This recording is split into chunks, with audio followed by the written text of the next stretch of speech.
Hi, Les, are you there? Yes, to the crucial backbone of transportation electrification, which is infrastructure. And as we heard in the previous panel, infrastructure is an important factor in transportation electrification. We have 5 wonderful panelists today joining us from Foreign Mobility, White EV, Gauge Zero, Frontier Energy, and one from Prologis Mobility attending us virtually.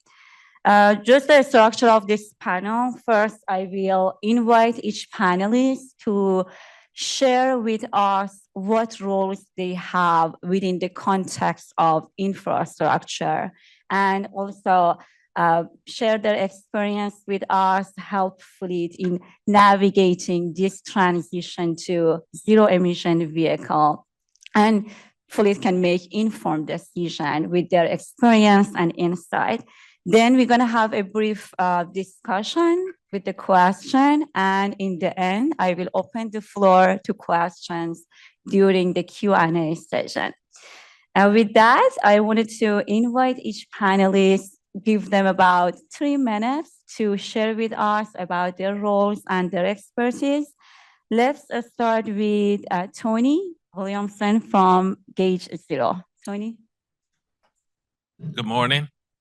Before I start, I'd like to thank HARB and SCE. I think it's on. On.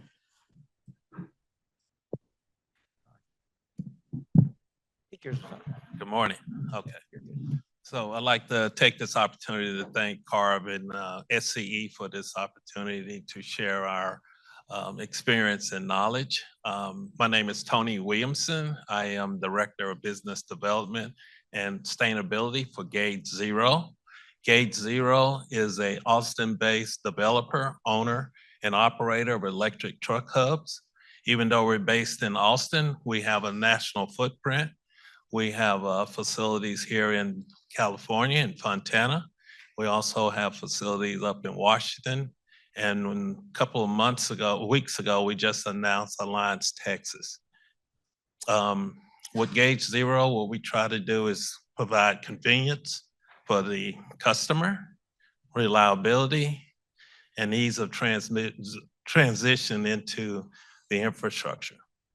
Now, we are technology neutral, but we work with the customer to make sure that they have the proper equipment so they're able to scale. Now, my background, I have 39 years in trucking. I started early. I have, for the past 17 years, I worked with a drayage provider here in Southern California. In the last 14 years, I worked directly in sustainability.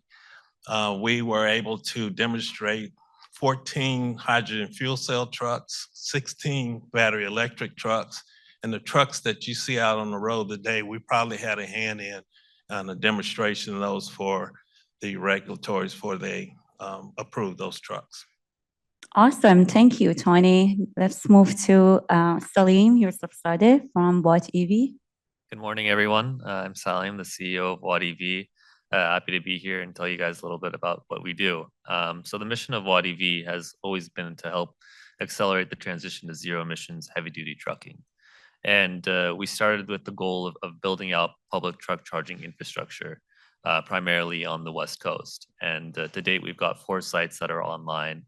That includes the Port of Long Beach, San Bernardino, Gardena, and our biggest site to go online in Bakersfield. We know infrastructure is a huge challenge, and we wanted to make sure that that isn't an excuse. And so we started early building out the sites. And beyond the 4 sites, we've got over 15 sites that go from San Diego all the way up to Seattle, Washington, covering the entire West Coast. So those are all in the works. They've got shovel-ready grant funding tied to them, and will be online in the next several years. But we also want to design infrastructure in a way that is future-proof and technology agnostic. And that's where we created a subsidiary of Watt EV to develop just that. And all of our chargers have the latest high-speed charging in them that goes all the way up to 350 kilowatts. So you can charge the trucks that exist today in about 2 to 3 hours. But where we see the technology going is megawatt charging. And that's where reducing the dwell time becomes crucial, to get from, the drayage and middle mile to long haul freight. A trucker doesn't want to sit there and wait 2 to 3 hours to charge his trucks. He wants to be able to get his truck back in the operation immediately and start moving freight. And that's where megawatt charging capability can come into play. And so all of our sites are built with that in mind, have conduits ready. And Bakersfield is actually the first site to have a functional megawatt charger installed. Now, beyond the infrastructure piece, we also have the technology and the trucking piece. We've sort of created our own transportation company to test the capabilities of the vehicles so that the drivers don't have to. We want to remove a lot of the unknowns for them. So we've driven over 1.5 million miles to date over the past 1.5 years, mostly moving freight with zero emissions trucks within the Inland Empire area, the ports area, testing all of the trucks between Daimler, Volvo, BYD, and Nikola's, see how they perform in various conditions. And the reason is to build the relationships with the shippers, test the routes, and know what these trucks can perform. So at the end of the day, the owner operators have less unknowns. They know exactly what they can expect to get into. And that's helped tremendously. I mean, we have a lot of relationships now with owner operators where we can go and guide them into saying, okay, these are the stations that we have, these are the routes, these are the trucks, and can help them transition. And then also for the carriers that have, their own electric trucks, they can come in and use our facilities. So most of our facilities are public facing, so they can come in and either domicile the trucks at our facility, or they can come in and do opportunity charging. So we really created a full system solution that covers everything from the infrastructure to the technology, as well as the routes and truck piece as well. Awesome. Thank you, Sunny. Let's move to Ron Hunt from Forum Mobility. Ron? Yeah, I guess I'm reintroducing myself a little bit to some of you. Ron Hunt, I'm Director of Business Development with Forum Mobility. We are also a charging as a service type provider, building charging depots with dedicated charging offsite solutions for our customers. We have broken ground in the Port of Long Beach. We've also got Rancho Dominguez, the Inland Empire, and Northern California, as well as Seattle, Tacoma, all in early to mid stage development. Most of those, or some of those, will be opening up in the next year or two. We have a pilot customer that we've been operating with in the city of Long Beach for about 1.5 years. So we've actually installed 4 chargers there, been running about 7 trucks. They've got about 13 more trucks being delivered through the rest of this year. We're also installing 2 more chargers. We have an on-site director of operations here with us today, actually, that's based there. And similarly to Salim's organization, we are obviously conducting a lot of in-house testing and operations, with operations and safety being our biggest focus. I actually come from 30 plus years in the transportation business myself. So we're making sure the products work correctly. The interoperability with different truck manufacturers is there. We're very agnostic to that. We try to act as a fiduciary when it comes to the trucks, the selection of trucks that best suit our customers. And we want to make sure that the chargers, the trucks, and the site operations are safe and reliable. And again, in a dedicated scenario so that the customer base can actually come in and know that they've got access to their charger. Their chargers will be assigned to them, even stickered, so that they're their own chargers. So we do provide grant and incentive support as well. And we're trying to be a true advisor and a guide and direct our customers into this journey to whatever suits them best in their operations to get started. Yeah, thank you, Ron. Now move to Chris White from Frontier. Good morning, everybody. Chris White, Frontier Energy. My favorite thing to do is to talk to strangers. So all of you who had to talk to me this morning, thank you. If you haven't talked to me yet, beware. Frontier Energy is a consultant. We provide professional services, mostly for fleets from municipalities to farms, drayage operators, water agencies, you name it, we do it. We have been working with zero-emission vehicles since the 1990s, when we both operated the first testing center for charging stations on behalf of the state of California and created the hydrogen fuel cell partnership, which we continue to operate. I myself love all flavors of zero-emission vehicles, but I will tell you, I drive a fuel cell vehicle. I have Honda Clarity number 3. That's my VIN number. You want to talk about challenges, try telling the DMV that your VIN is 3. Took me a long time to get my vehicle registered, but now I have a license plate. So I am here today to represent kind of all flavors of how we do this, but to really help you and challenge you to think about being more than just putting a charging station in the ground or sticking a hydrogen dispenser here, but how it becomes part of your overall operations. My colleague Thomas is sitting back here too. We take a very human-centered approach to this. How do you function? How do you work? How do you buy your fuel today? What are the rules about fueling vehicles? How do you control cost? How do we make sure that we do this in a way that helps your employees do the job that they're doing today and maybe even be able to do it better or with less friction? So with that, I will pass the torch. Oh, thank you. Wonderful, Chris. I appreciate that. It's great that we have experts on charging infrastructure and we have experts on hydrogen as well. And now, last but definitely not least, our other panelists attending virtually from Prologis Mobility, Les Garrison. I will turn it to you, Les, to introduce yourself to the audience. Yes, thank you, Miriam. I see a bit of the room here. I feel like I'm doing the Wizard of Oz on the screen here. So I hope the sound is coming through well and the image is clear. But I appreciate the time and good to spend time with the folks in the room. My name is Les Garrison. I lead development for Prologis Mobility. I'm based here in the San Francisco Bay Area. I've spent my entire career in energy and construction, starting in commercial scale wind, but really over the last 7 or so years, focusing entirely on EV charging. So Prologis Mobility is essentially a turnkey zero emissions infrastructure provider, and we do that through our real estate platform. So the mobility business is nested under our parent company, Prologis, which many of you may have interacted with our core real estate side of the team there. We're the largest real estate investment trust in the world, specializing in logistics real estate.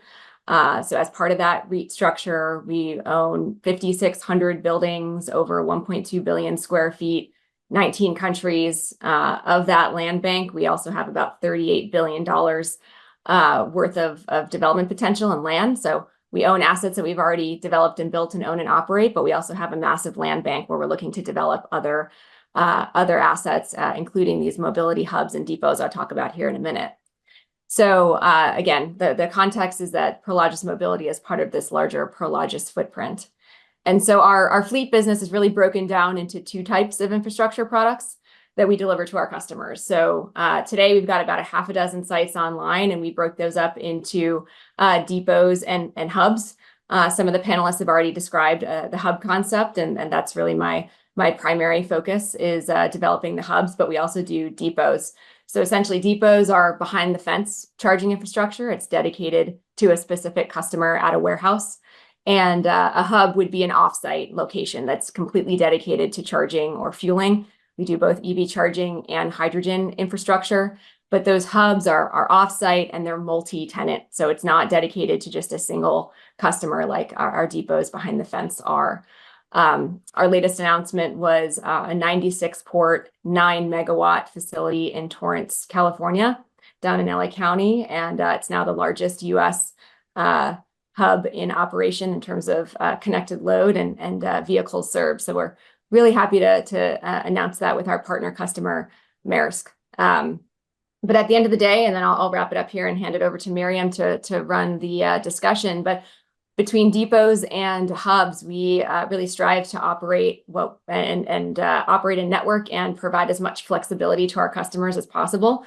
So with the depot model behind the fence, sometimes you run into constraints, whether it's space, capital, or mixing with other operations at the warehouse. So that's one of the reasons why we're leaning into building these larger scale hubs at the 5, 10, 15 megawatt level, where it gives flexibility to our customers to essentially get access to that infrastructure. They may have some behind the fence facilities with us, but they can also contract with us and get access to hubs if they are experiencing constraints at their domiciled location, or if they want to operate their entire fleet off of a hub infrastructure access model. So we have a charging as a service type model with our customers where we'll contract ahead of time and contract specific space at our charging hubs. we also reserve some of those spaces for public opportunistic charging. And we handle the entire value chain, everything from upfront conceptual work with our customers. What do they need? Vehicle procurement, utilization, routes, all the way through design, construction, and then operating those assets. Miriam, I'll hand it back to you. Yeah, wonderful. Les, I want to let you know we can hear you loud and clear. And with the big screen here, we feel like you are in the room with us. So feel free to chime in anytime you want. So you see, we have a wealth of information here from our panelists that are experts in the infrastructure development. And we are here to learn more about how to set up zero-emission vehicle infrastructure. So I'm going to begin our conversation with understanding of the basic of different type of chargers that are available in the market and how fleets can choose the right type of chargers for their fleets. So I'm going to ask Salim if you can tell us about what is level 1 and level 2 charger, a DC fast charger, and how do we know which are right for our fleet operation? So I'm going to start with that question. Sure. Yeah. So the level 1 and 2 chargers, those are the AC chargers on the slower end. Most of the time you'll see those in home installations. The charge rate is probably closer to around 7 to 8 kilowatts. Would take, Class 8 truck would take a few days to charge on that. And then on the DC side, that's where you have the faster charger. And this deciding the right charger comes down to your dwell time, your duty cycles, and then how you run the trucks. Some truck operators may want to just do 1 charge per day, and that'll be overnight, so they can afford to have a truck sitting there charging for about 7 hours. In which case, you wouldn't need 350 kilowatt charger. You can probably settle for something around 120 kilowatts to do that. But in our scenario, in our installations, typically we'll install always the fastest capable and future-proof it, because we want to be able to accommodate many types of customers. We don't want to just have somebody come in and hog up a charger for 7 hours. Our preference is to have them charge as fast as possible and then be able to move that truck to another location on the site so that charger is now open for another user. But yeah, I mean, it really depends on how you want to operate your trucks, and then future-proofing the site is always key for us. So when we're doing installations, whether it's behind the fence or public facing, we're always going to work with the utilities, see how much power is available, how much power we need, and then design the site in a way that we can always either add more or change out the chargers to faster and greater technology later on. Okay, thank you, Salim. Yeah, right sizing of infrastructure is very important, and maybe not always faster charger is always the best option. It depends on the fleet operation and how it works best for you and your operation.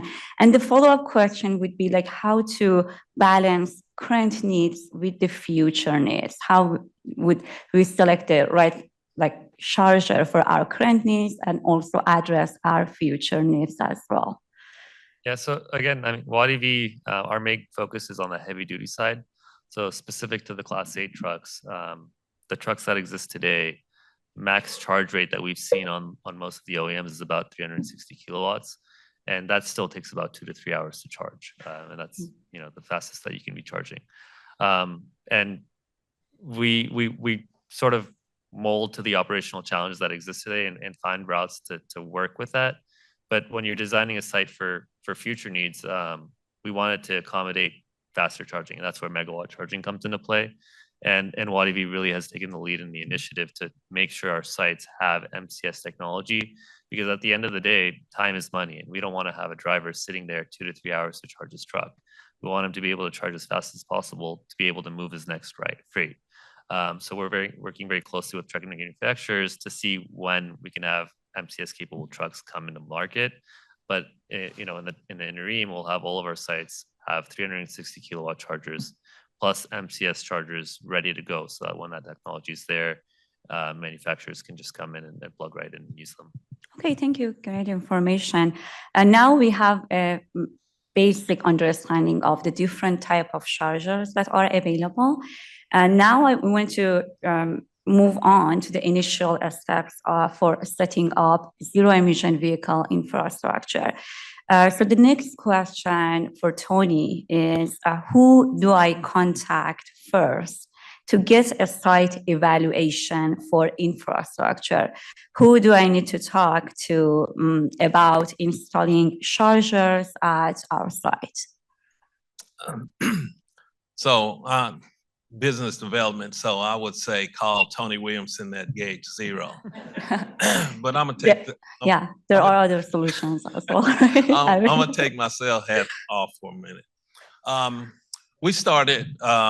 My experience comes from 2015. We had the first battery electric truck here in Southern California in a drayage capacity.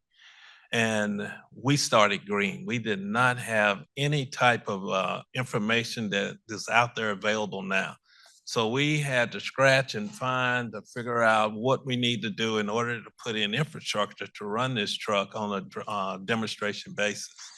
Now, the OEMs and the distributors have more information than necessary for the individual that wants to electrify their fleet. So I'm gonna say you start with the OEM because you have made that decision in your conference room, your boardroom, that you want to electrify your fleet. That's a major cost. So you already made that decision. Now we work with all of the major OEMs and let them know that we are available to their customers, whether it's in process of negotiating the price or purchasing these trucks, to the infrastructure, whether it's behind the fence or a common area that we have. So we work with the OEMs and tell them where our sites are. And if it comes to where we need to be on site with that customer to make that sale, we are able to do that. So I'll tell you to start with your OEM that you're thinking about purchasing that truck. And then from there, we can expedite the. Right, thank you, Tony. Any other thoughts on this question? Anyone else wants to chime in? That guy. Okay. Yes, utility. Yeah. For behind the fence, we're up here. We're actually providing third-party charging depots because the challenges, as Ramiro would let you know from Medicine back there, are pretty vast for a trucking company or a carrier. There's a pretty hard, long checklist that's hard to hit all those boxes to put your own chargers in. But to evaluate that, you'd want to reach out to Edison, your utility. They would be the first one to start guiding you through that. And if you can get some chargers on your own property based on your landlock and your energy and your space, that's always the best thing to do because obviously you don't have any deadheading out to a third-party site. Being that most of the trucking providers out there and carriers don't have that ability or have limited ability, that's why the rest of us exist because we're out there investing tens of millions of dollars per site to develop a turnkey solution for the customer to come and charge offsite. So that would be my 2 cents. Yeah, that's a great point, Ron. Early engagement with utility is very important. And when it comes to charging infrastructure, it takes a lot of planning, including coordination with different, with utilities for permitting and a lot of planning for that. And so, Ron, you mentioned about one of the biggest challenge of infrastructure deployment is coordination and timing, the pace and timeline of infrastructure in the previous panel. So I'm going to ask this question. How do you coordinate to ensure infrastructure is installed and vehicle arrives at the same time? What do I do if I have the vehicles, but chargers or hydrogen refueling stations is not available or completed yet? So I'm going to follow up on that. Sure. Yeah, that's another one of the many challenges that you have to look at and to overcome. You're trying to obviously align your truck delivery in order with your charging or hydrogen solution, your fueling solution. So that's part of the challenge in architecting, the entire journey into zero emissions. So the reality is, and Ramiro from Edison would be the first to tell you this, does take a lot of time. So everybody who's here today, who's starting to take some initial steps to learn about zero emissions and the future of transportation, are doing good things, because it takes pretty much 1 to 3 years for most installations of your own chargers, or a lot of our charging depots that aren't open yet, could be out 6, 12, 18, 24 months. So you do want to plan ahead. Production of the trucks, there are some available now, depending on the OEM, but a lot of the trucks, sometimes you're going to need 3, 6, 9, even 12 months. And that supply and demand is questionable in the future as things wick up over the next couple of years. You could see supply and demand get to a point where you're going to need a year or two to order your truck. And now you're looking at potentially a year or two to align your charging. And our charging depots will be selling out in future years, and then you're going to be looking for the next charging depot that's going to open. So the early start that everybody here is taking is smart and good, because the timelines are long, and you will want to start to put your program together with some guidance so that you can start aligning things in a way that will hopefully serve you best and execute well with the least amount of lost cost involved. And one last point would be that there are some mobile charging and temporary charging solutions out there. So for those that may have trucks and need charging, or may take delivery of trucks sooner than they have their charging available for whatever reason, please again look to your advisors and your suppliers and partners. There are some temporary solutions out there as well for charging, at least. Yeah, great advice. Thank you, Ron. I appreciate it. So now, just want to move our focus more about on the hydrogen side as well, cover the hydrogen station. So the question could be, once fleets are procuring fuel cell trucks, they might have question about the hydrogen fuel, and we know that the cost of hydrogen fuel is high now. So the question for Chris is that how do you address hydrogen procurement for any hydrogen fueling stations? It's a kind of a loaded question. I am not sure that any of you would procure hydrogen. I believe that you would use somebody else's hydrogen station. The Nicholas station, a station built by Air Products, something that's going in with Linde or one of the other companies that are building hydrogen stations. So I believe that you will go somewhere else and buy it. However, some of y'all are sitting on a great big tank of methane that you need to mitigate. That would be our wastewater treatment folks. That would be our folks that are operating landfills. A lot of our agricultural providers. So there are other places that there's already natural methane that could become hydrogen. So the question for you all, talking to you water districts, do you want to convert your methane into hydrogen and sell it to other people? Do you want to convert your methane into hydrogen and become a fuel distributor? Goes in a pipeline, somebody else comes and gets it and they use it at that station. I don't have an answer for you today, but we will have an answer soon. The state of California was one of the winners of a Hydrogen Hub Award, where we have more than $1 billion from the Department of Energy to figure out how to produce renewable hydrogen in this state for transportation, light duty, heavy duty, stationary power to put in buildings, to put into the natural gas pipeline to use in industrial processes, and get the price down from where it is today, which is, by the way, price today is ridiculous. I pay for it. I know it's ridiculous. Down to a target of $3 a kilogram. At $3 a kilogram, that's a price delivered with sales tax on it. At $3 a kilogram, that is about quarter of the price of diesel. So that's the goal. Are we going to do it next year? We are not. Are we going to do it within the next 5 years? Maybe. Are we going to do it within the next 10? Absolutely. So I would say for now, the thing is, look at those harder to electrify vehicles, the ones that are going to be tougher to move in a battery. That's a cement mixer. That's going to be that long range truck that has to go up the big hill that Lisa was talking about. That's going to be the water tanker. Look at those. We know that those are coming as hydrogen, and let's be ready to meet the hydrogen truck and the hydrogen supply at the same time. Great information. Chris. Glad that you brought up the hydrogen hub. And with that hub, we hopefully going to produce more hydrogen and scale up our hydrogen production and eventually, hopefully, reduce the cost of hydrogen.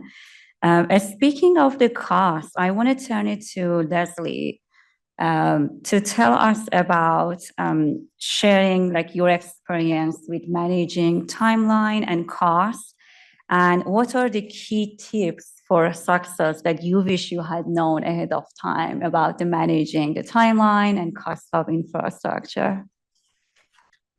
Sure, thanks, Miriam.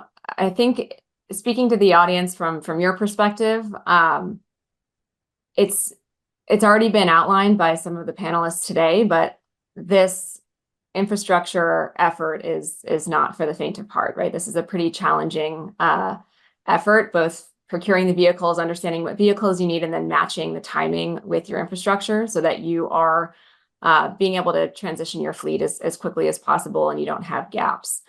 So I think the first step is to really consider what it is that you need, and then find the right partner, because the folks in the room here and sitting at the panel have assembled a team of experts that know where to start and know how to deliver customers a final turnkey solution so that you don't have to do it yourself.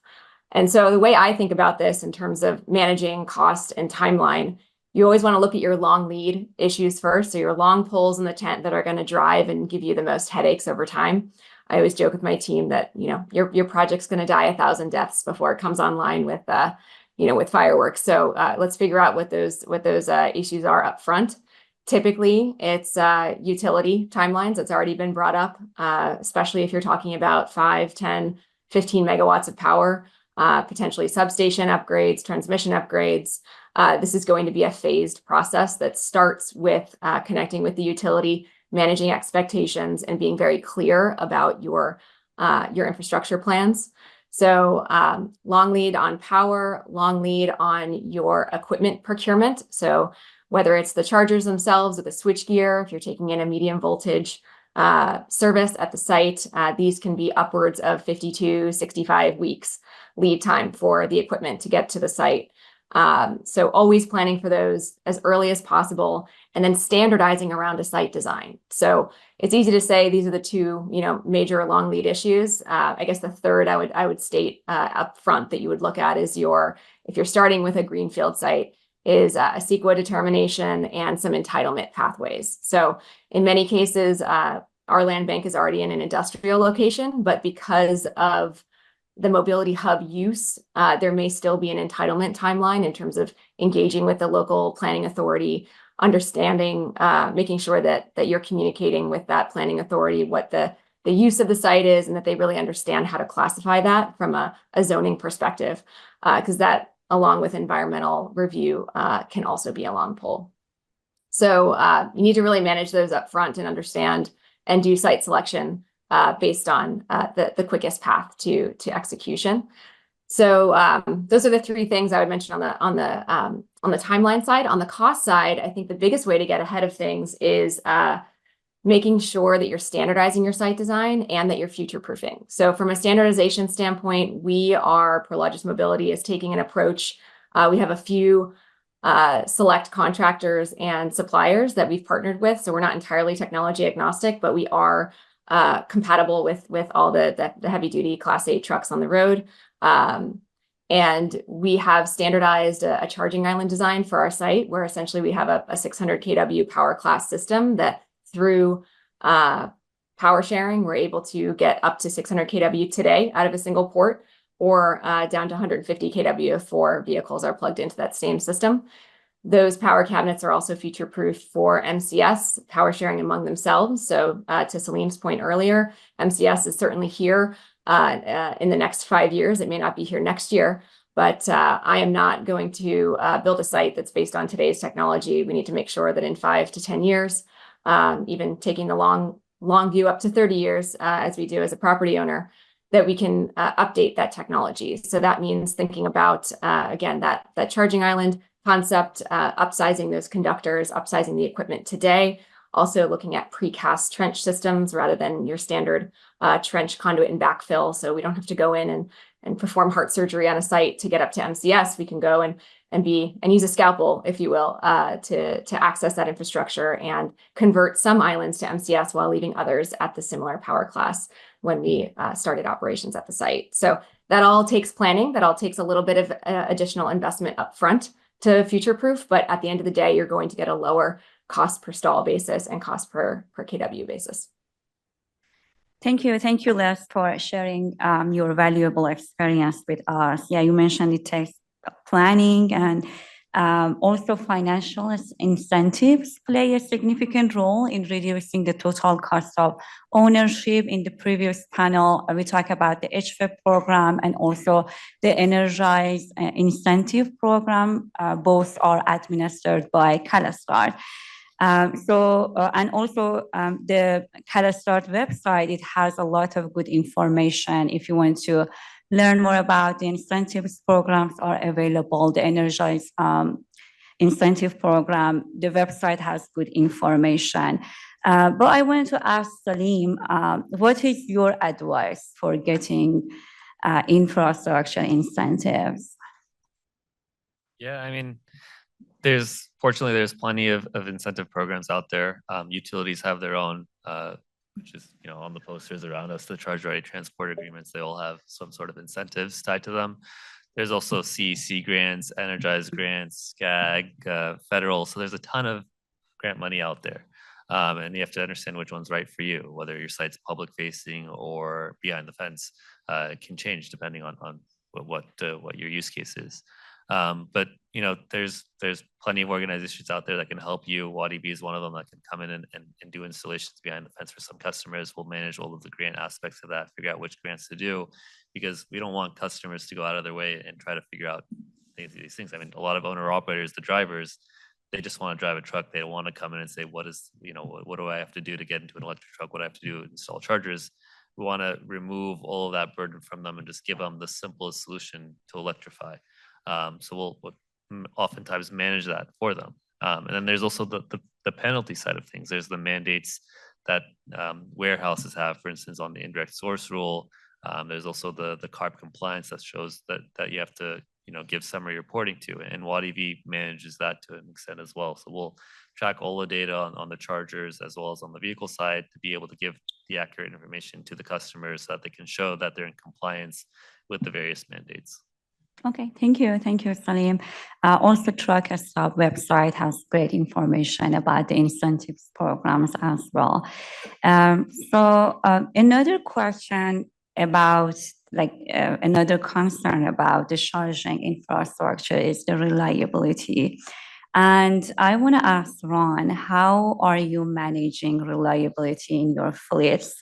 And do you have any plans in case of emergency, public service power shut off or breakdown, or any on-site generation or battery energy storage system? How fleets can address and enhance reliability for their infrastructure? Yeah, as mentioned earlier, for mobility in particular, we are very focused on operations and safety. So again, my colleague Neil here is actually at the back of the room. He's our director of on-site operations. So he's been with us almost a year now at our pilot customer. Actually, we've been through charger change outs, different trucks. He's also set up safety programs and designing safety programs to scale at our depots as well. So safety is always the first priority, should be in any business. So we're taking that very, very heavily and making sure that our safety programs are in place, and operational programs are second to that as well. When it comes to battery backup, solar arrays, there's definitely a lot of great technologies out there like that we want to continue to tap into. Right now, a lot of it's return on investment. So you have to be leery of whether or not those investments are going to be able to be sustainable for the cost to the customer. So ideally, yeah, every site has huge solar arrays over it and has huge battery backups and all kinds of redundancies, maybe even V2G, which is vehicle to grid technologies. There's others out there that I call if and when technologies. They haven't really kicked in fully, and we don't know when they will. So it's just, it's a cautious effort by each company to figure out what they think is going to best serve their customers and what's going to be affordable at the end of the day, because the cost of doing business on the front end is increasing for a lot of carriers, and they need to mitigate that as much as possible. So Forum's trying to look at ways that we can do that without increasing cost to the customer too much, but giving them that reliability and redundancy that they're going to need. Great, great. Yeah, there are, like, yeah, as you mentioned, there are different solutions available out there, and fleets should know like what options or solutions work best for them again. So yeah, that was a great discussion. We have, before we transition into the Q&A session, I would like to ask and turn it over to all the panelists here and ask, in a minute or less, can you summarize about what are the main challenges in deploying infrastructure and also a solution to address that challenge? So I want to start from Tony and then move in the room and then turn it to Leslie. Okay. The main challenge is going to be planning and patience, in that order. In order to put an infrastructure in, and it's going to be a tremendous cost to the business, that you have to plan out. You have to get with your utilities and find out, number one, if your property is a candidate to receive electrical infrastructure. And then if you do have electrical infrastructure on site, is that property available for an upgrade? Then you have to get with the OEMs and make sure that the trucks that you're purchasing, to make sure that those trucks can handle what you want to put, what kind of charging needs you need. You got to make sure you marry the charger with the truck, and then make sure that the charger has enough power to get the information so you can operate 5-6 days a week. So it's planning, and then also patience. It's not going to happen overnight. Like Ron had said, it's going to take anywhere from 2 to 3 years sometime to bring power to a site. So you got to be able to have backups, plan A, B, and C. That might be solar, that might be compressed natural gas or battery packs. But you got to be able to plan and have patience when you're putting your plan together. Great, thank you, Tony. Salim? Yeah, similar to you, Tony. I would say it's the timing. Infrastructure takes a long time. Long Beach took us 14 months from when we had site control. Bakersfield took 3 years. San Bernardino took 2 years. And utility is one side of it, but I think permitting is another side that we didn't really touch on. Permitting also takes a tremendous amount of time, and utilities face those same challenges from the permitting side. There are fortunately new regulations coming into play to sort of streamline that, but it still takes time. So reach out to your local jurisdiction and city authorities early on, reach out to utilities early on, start those discussions and see what you can do. There are, as Tony mentioned, temporary solutions that you can deploy, whether it's generators or battery storage and so forth. But again, it just still takes time. And there's going to be carriers that have behind the fence charging that still isn't sufficient, and they'll need public infrastructure. Owner operators can't afford any sort of behind the fence charging. So there's still a huge need for public infrastructure. So start the conversations early, contact WattEV if you need help. Thank you, Tony. Ron?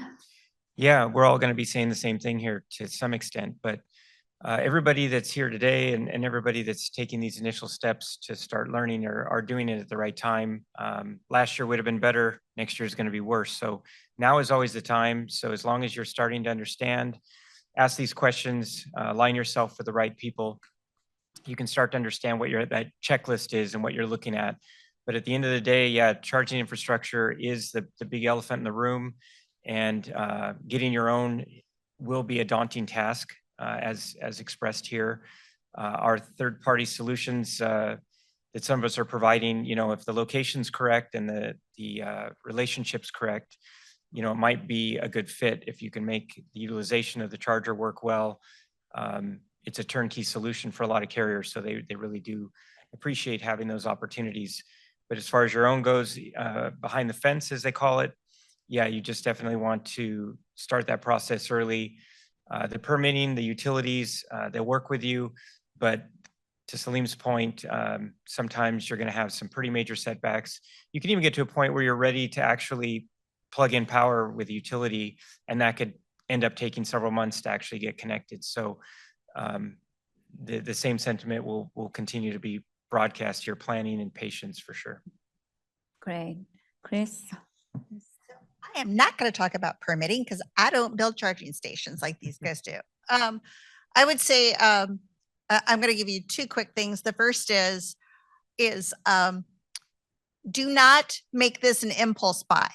We want you all to get a couple of trucks. We want you to get a charging station, but limit yourself to that as your impulse buy. Wait until you've planned everything out to finish your construction process. I would say 90% of our customers say, we got one and we put it in the ground and I don't know what we were thinking because now we can't back the bus up. You know, there are all sorts of considerations in there, but don't let that stop you from getting the one.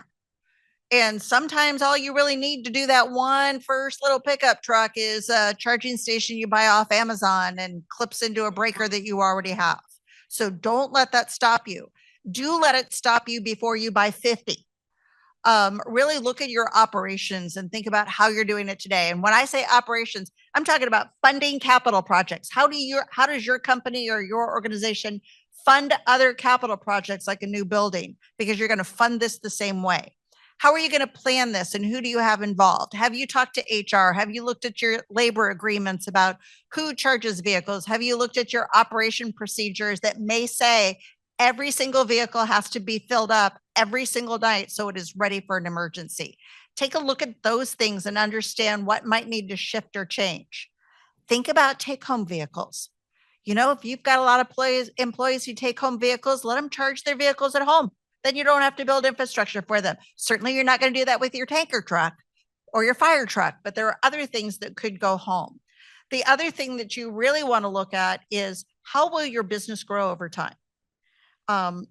What does capacity mean? Capacity means a lot of things. It can mean the number of slots you have in a panel. It can mean the number of electrons that are coming through a wire. It can mean the amount of time that your people have to do this.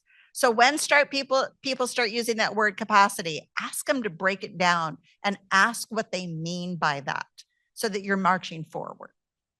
Great. Thank you, Chris. And I want to turn it to Les. Chris, I like that characterization of capacity and making sure that that's clear. It's a really good point. So there's no shortage of technical constraints here. We've discussed them ad nauseum. So I think I'll wrap up by saying I think a challenge that's really important for the group to consider is who you select as a charging infrastructure partner. So starting with your landlord is not a bad place to start. We've talked about a lot of the challenges with behind the fence developments, and your landlord's going to be your first line of defense there in terms of understanding what's possible and then partnering with you to get it done. There's a good chance it might be Prologis, and we can handle both the vehicle side, infrastructure side, and of course your space needs. But finding the right partner who can understand what you need, and then balance a solution between behind the fence charging as well as public facing or offsite charging. Somebody that can do all of the above will really give you the most flexibility in terms of network access and flexibility to electrify on your terms. Thank you, Les. Thank you all the panelists for sharing their experience, their expertise. This has been very informative discussion. And to summarize the main point that mentioned here, it takes a lot of planning. Early engagement with utility is important, with the permitting department, and also to understand your needs. If you have a landlord, talk to your landlord about the installing of the chargers at their site and how it will benefit their investment and their property as well. So these are the great points we talk about. And now we're going to transition into the Q&A session. And I'm going to open the floor for the question. If you have any question, please raise your hand and one of our staff will bring the microphone to you. Any question about the infrastructure? Which is, okay, Lisa.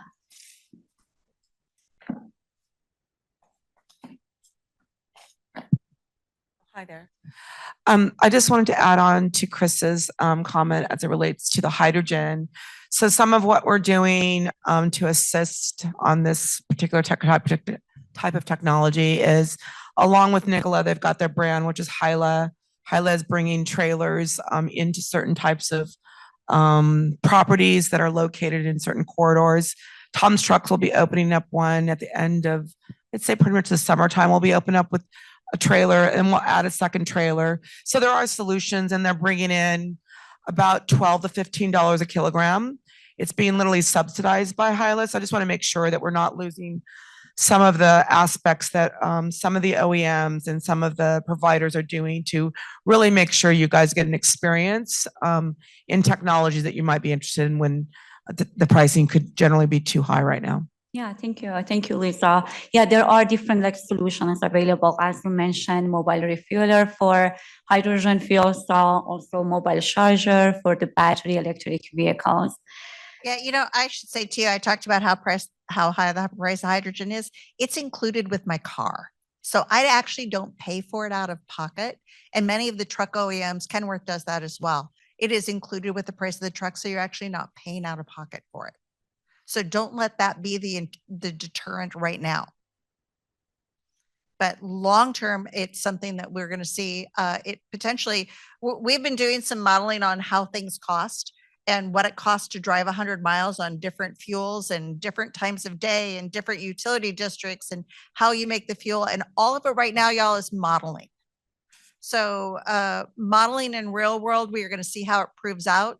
The truth is, as you move into a zero emission vehicle, it is going to cost less than what we're doing today. And the beauty of it is too, is that we will have multiple ways of making our fuel and multiple ways of using the fuel. And that's really the important part. Yeah, thank you. Great point, Chris. Any other question from the audience? Can I say one thing, because this came up Sure. in the early panel? Somebody asked, how do you find the stations today? This is brand new, y'all. On the Energy Commission website, the Energy Commission has a dashboard of many things: car sales, truck sales, so on and so forth.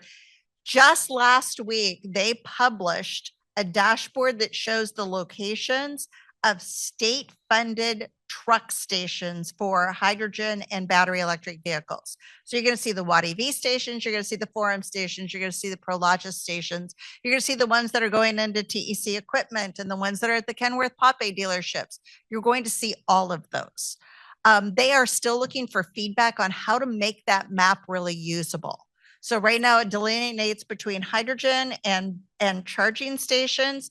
What I ask them to do is to show those that are open, in construction and planned, because a lot of them have been funded. And y'all just heard, it takes a little while to go from funded to operational. Please take a look at that. It's on the CEC dashboard website. Please give them feedback on how that map can be more usable for you. Yeah. Thank you, Chris. Yeah, actually, I wanted to bring it up because it was asked during the last session that how we can find out where these public charging and hydrogen stations are located, and CEC dashboard is going to be up soon and be available publicly soon, but now they have beta version. Now they are receiving feedback on the version that they have, but the CEC dashboard will be a great tool to identify the public charging and hydrogen stations available in the market for medium and heavy duty zero emission vehicles. Okay, any other question for our great panelists on the infrastructure? Okay, one question here.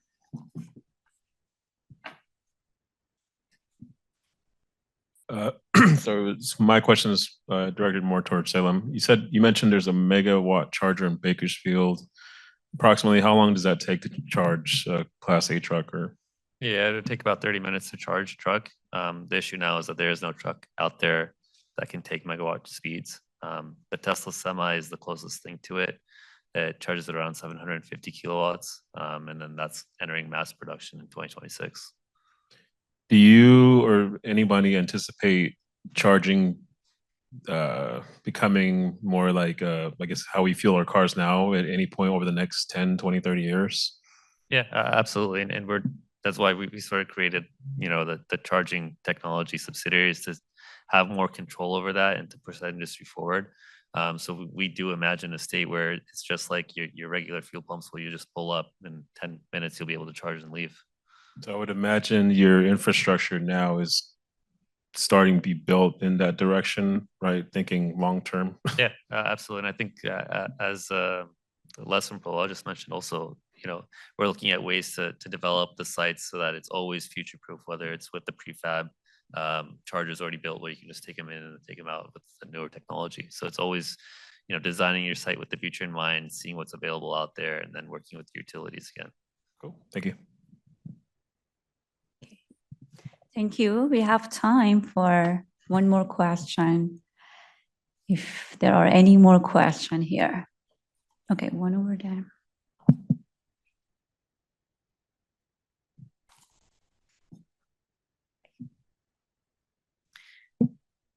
I'd just like to ask, so what today is available or operational for a one-time use charge for a commercial, like Class 5 truck?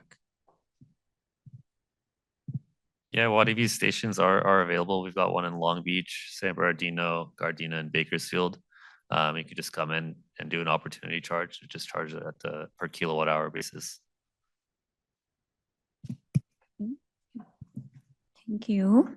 We're just about at 11:20. So any last words? Anyone would like to throw in anything about the infrastructure before we close out this session? I'm just curious, does everybody know what a kilowatt versus a kilowatt hour versus kilowatt hour per mile? We should have started with that Still question, algebra for maybe. most everybody?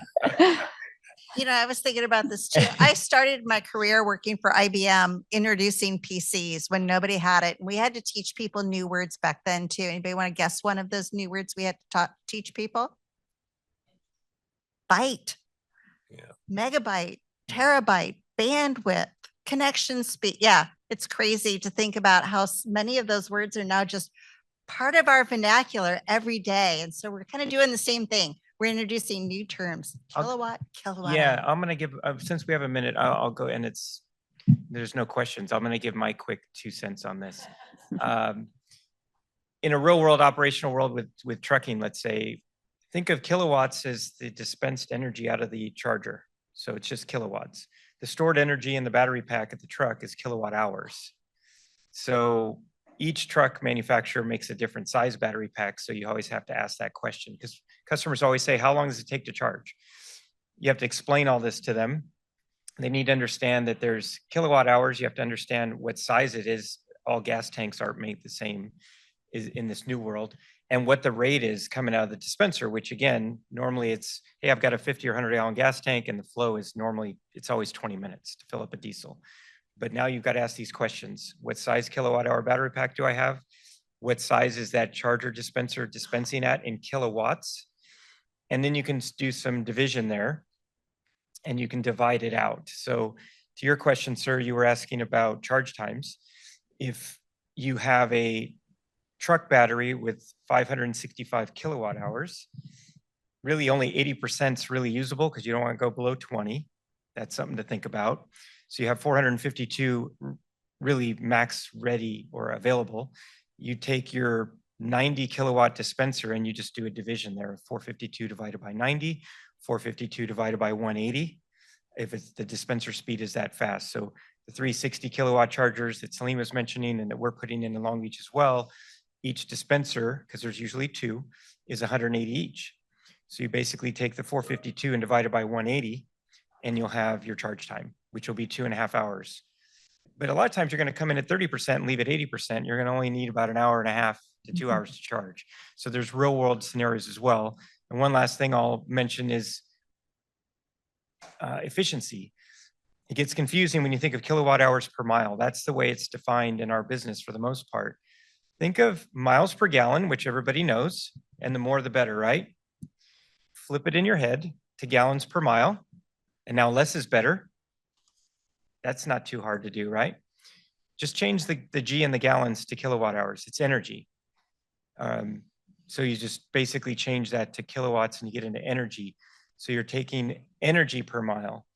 And for what it's worth, the efficiency data I've seen seems to be getting better and better. I was hearing a lot of it up in the 2.5 range on average last year, which I'm now hearing more closer to 2 on average, with some as low as 1.5 kilowatt hours per mile as an efficiency.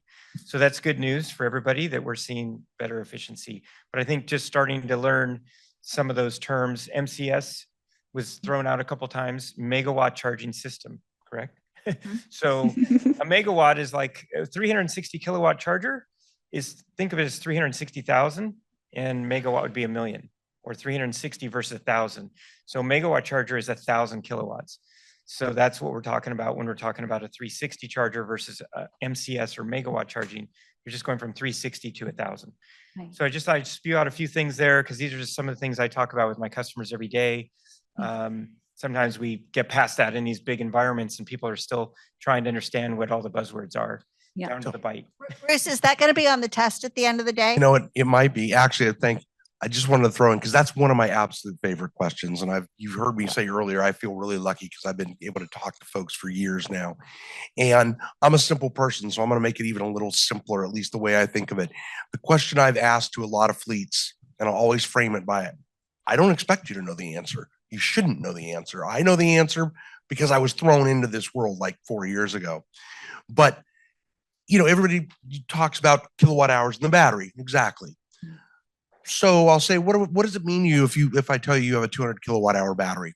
And almost always the person's like, I don't know. Well, start thinking of it, and Ron mentioned it, as that's the gallons of diesel in your tank. What do you need to know now to figure out how many miles you're going to go? Well, I need to know my mileage, my miles per gallon, or my kilowatt, my miles per kilowatt hour now. So just think of it as, like I said, the gallons of diesel in your tank. Now it's a kilowatt hour in your battery pack.